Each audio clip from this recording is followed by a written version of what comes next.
Okay, my friends, this is part 2 of the Unbetter Bus Network video. Start recording emergency video. I just I calmed down a little bit. I drank a little bit of water. I actually stopped for a second. And to anybody that didn't see part 1, didn't watch part 1, let me warn you, this is not, video is not typical of my channel.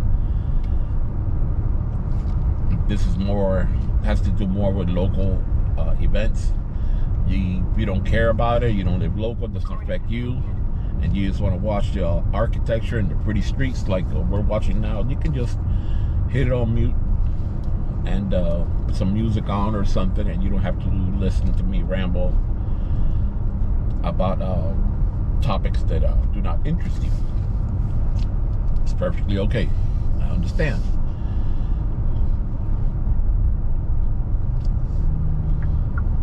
So to get back on topics, hopefully on this one I'm a little bit calmed down now, and I'm not going to ramble as much. I don't have the gift of gab, I keep telling y'all.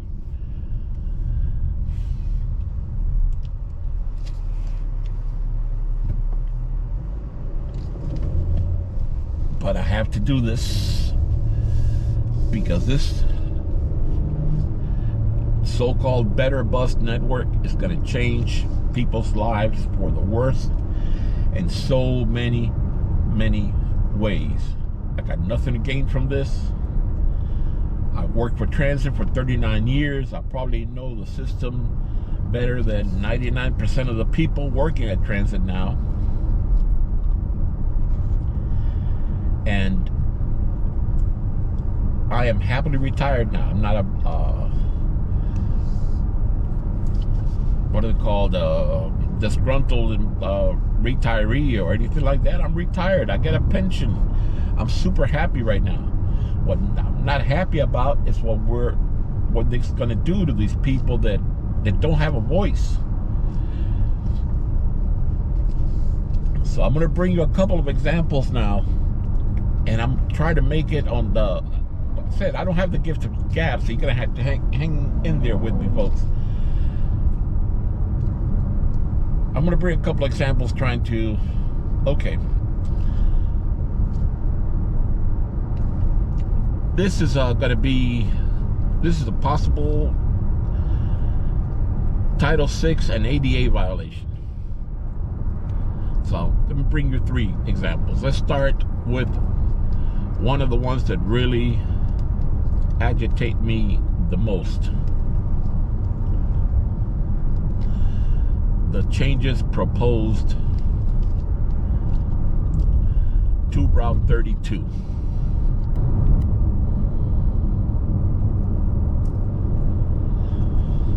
Route 32 is patronized mostly by transit-dependent, elderly, working-class people. Blue-collared route for sure. 32 serves the north and central part of the county. It's like an L-shaped route, which those routes are usually pretty good for connectivity. 32 runs from Miami Gardens through Opelika. Those areas have a lot of elderly and a lot of transit dependent, a lot of working class. It serves Miami-Dade College. It runs on northwest of 32nd Avenue, all the way south through industrial areas and residential areas.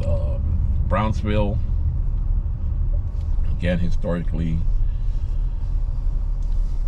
working class area. Then it serves North River Drive with all the scrap yards and all the employment centers there. Then on to Northwest 20th Street,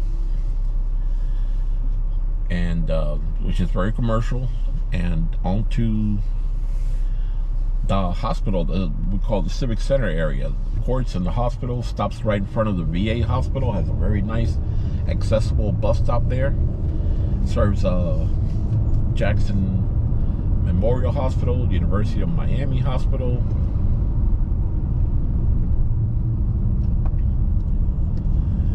It then continues on to the Omni Terminal, where it connects with routes to Miami Beach. Now, and you would say it's a very popular route where it's every 30 minutes. Why mess with it, right? Well, of course, it's the better bus. They have to mess with it. For some inexplicable reason, the 32 is cut at 36th Street. And then at 36th Street, the passengers have to get off, cross the street, and transfer to the Route 20, which is a totally unnecessary route. Okay? The Route 20 will serve some parts of the 36 route, but not all of it. The 20 would not serve the hospitals and the VA. It will stay at the outskirts of it. So people needing to go to the VA who would depend on that route to go to different hospitals or therapy centers or whatever, it's called the Civic Center area, the courts, everything. The 32 goes right through the middle of it all. It'll now, the 20 would stay on 20th Street away from it. That, I think, is a clear, flagrant Title VI violation. And when you discriminate against the poor to supply service on another route that already has service or adequate service.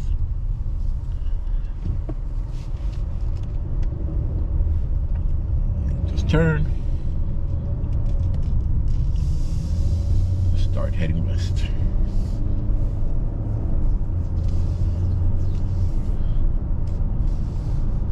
The 32 will stop at 36th Street and will no longer serve those vital areas. So that one-seat ride that these people have had for over 50 years, when the route used to be called the One.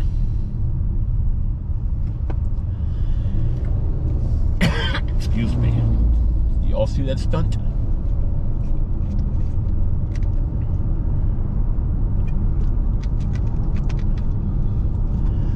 Now these people have to transfer and not even make it to the destination. Now, why is the 20 unnecessary? The 20, the way this is going to be a totally new route with a frequent service. It's originated at the airport station, work its way on Lejeune Road to 36th Street, which is very congested, onto 32nd Avenue, right on 32nd Avenue.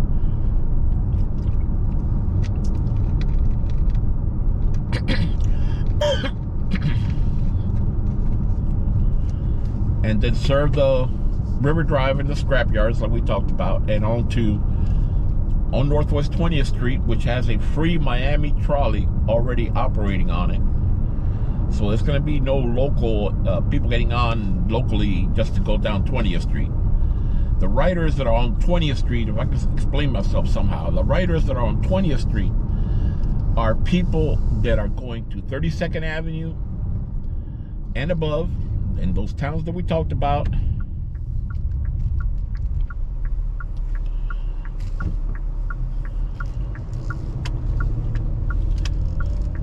Not people that are getting on and off along 20th Street. And as far as says, well, it's going to be a service to the airport. Well, it's going to have, right now, there's no service from 20th Street to the airport without transferring. You're going to have a direct service? Yeah, but you're taking it away from somebody else. And you don't know if this is going to be popular or not. Because, like I said, local service on 20th Street is provided by the Miami Trolley. If you want to go on 20th Street from 27th Avenue to 17th Avenue, you're going to wait on the free trolley. Because Miami Trolley has a lot better reputation that we talked about in the last video, the rail trolley. And they're run by the same contractors. I don't know why, but that's the way it is. You're gonna wait on the Miami Trolley, and you're gonna use that. You're not, if you were gonna bypass the trolley and wait on the 32 and pay a fare on the 32, it's because you're going to 32nd Avenue and points beyond. Opelika, Carroll City, Liberty, Brownsville. So it makes no sense to break up this alignment that's over 50 years old, that people have come to depend on it, over some. That's what I can't explain myself. I really, it's so ridiculous that I can't explain myself.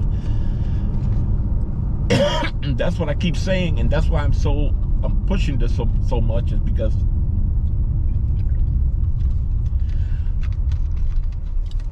this is totally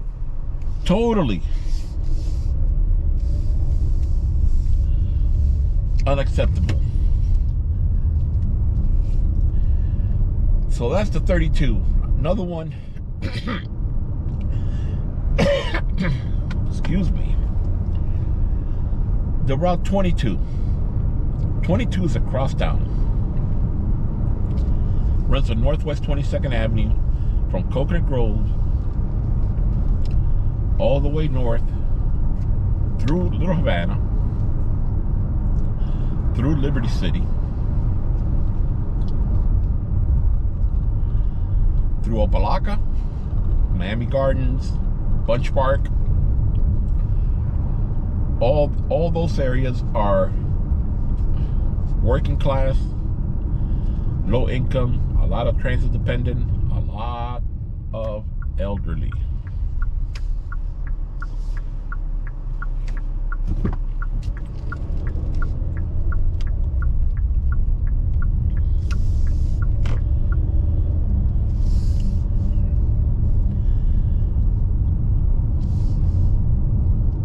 But the 22, for some inexplicable reason, is going to be cut short at 119th Street. That's between Opelika and Liberty City. So Opelika and Liberty City are very high African American minority areas. And for years and years, over 50 years, they've had that service on 22nd Avenue that connects Liberty City.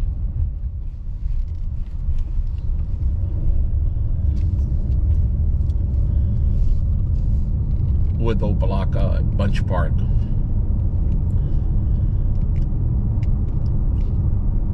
So a part of Northwest 22nd Avenue between 119th Street and 127th Street will have no service whatsoever. So the people on that bus that are going from, let's see, Liberty City or Coconut Grove or whatever to Point North, because 22 also services the Golden Glaze Sunshine Industrial Park, I think it's called, the Golden Glaze Transfer Center, and it services industrial areas in North Miami Beach.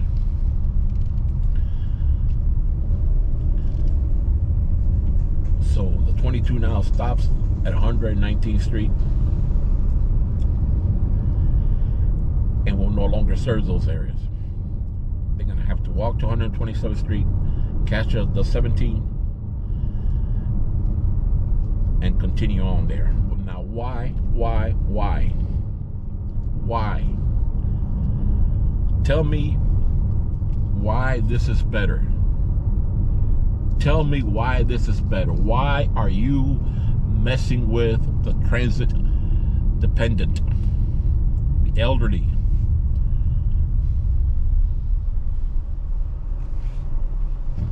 I'm going to give you one more example. One more, then we'll cut this video short. Maybe we'll do another video another time because my blood pressure is creeping up. Route 104. Route 104 is a Kendall route. It goes from Dadeland to the Hammocks in West Kendall. That's in mid-southern Miami-Dade County. The 104 is getting better service. It's getting improved service, a better service span. I'm all for that. But the 104 right now travels on hammocks on 104th Street through the hammocks into Miami-Dade College. From Miami-Dade College, it serves Federation Gardens, a huge elderly complex, housing complex. It serves Federation Gardens, the Jewish Center, which is adjacent to Federation Gardens. It serves Miami-Killian High School, which a lot of kids depend on that bus and ride that bus.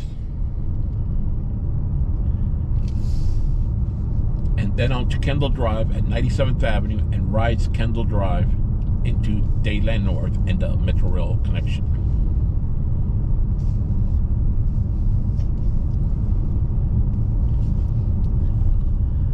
The way so-called better bus has it,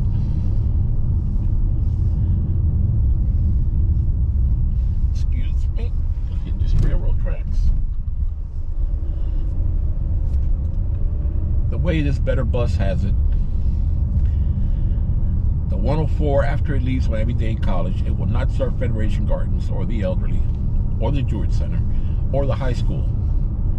It'll duplicate service from their proposed Route 107 on 107th Avenue to 88th Street. And you know, they talk so bad about duplication. Well, they take the bus route from an area that's needed and put it in an area where already has a bus route, and an improved bus route, because the so-called 107 is going to run every 30 minutes. It runs every hour now during the midday.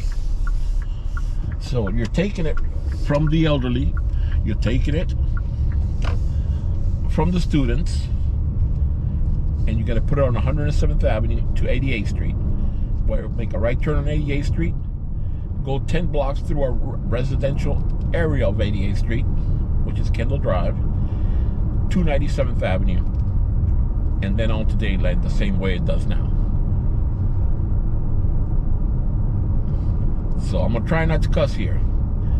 This is done just to buck with people, with the needy, the elderly. This is an evil freaking plan. And that's why I say this is a Title VI violation, and it's an ADA violation.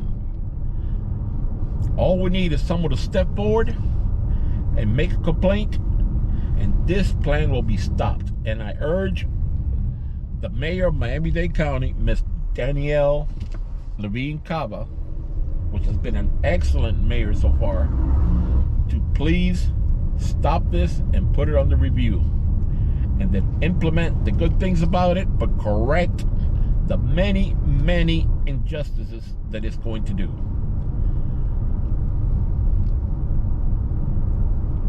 That's the end of the video.